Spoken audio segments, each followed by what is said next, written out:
Dans la vidéo précédente, nous avions appris au moyen de quelques petites manipulations à soustraire un nombre d'un autre. Alors je rappelle quelques petites conventions. Les nombres positifs sont représentés avec des pions blancs. Par exemple, ici nous avons 5 pions blancs, donc on a représenté le nombre plus 5. Et les nombres négatifs sont représentés avec des pions noirs. Par exemple, ici nous avons 4 pions noirs, donc ces 4 pions noirs représentent le nombre relatif moins 4. J'ai ici un nombre mystérieux, peu importe sa valeur, et je souhaiterais lui soustraire moins 4.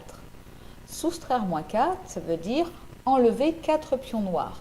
Mais comme les pions noirs ne sont pas apparents, je vais avoir recours à une petite astuce. Je vais ajouter 0 sous forme de 4 pions blancs et 4 pions noirs. Ajouter 0, c'est équivalent à ne rien faire. Donc le contenu du plateau orange a la même valeur que le nombre mystérieux. Je vais maintenant soustraire moins 4 au nombre mystérieux, c'est-à-dire que je vais enlever 4 pions noirs. Le résultat est égal au nombre mystérieux plus 4 pions blancs, c'est-à-dire le nombre mystérieux plus 4.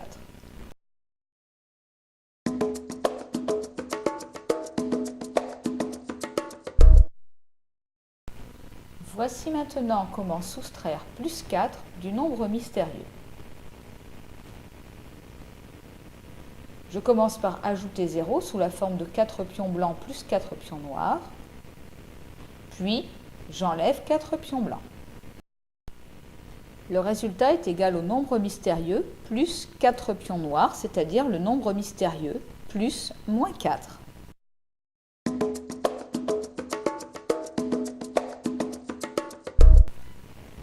Dernier exemple, je vais soustraire moins 3 du nombre mystérieux.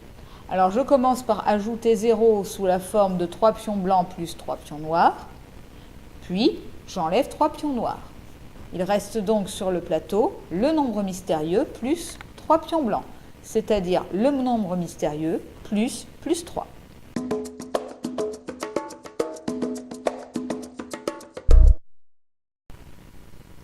En fait, l'idée c'est que pour soustraire un nombre, je commence par ajouter 0 sous la forme de ce nombre plus son opposé. Puis, j'enlève ce nombre, si bien que le résultat est égal au nombre mystérieux plus l'opposé du nombre que je voulais soustraire.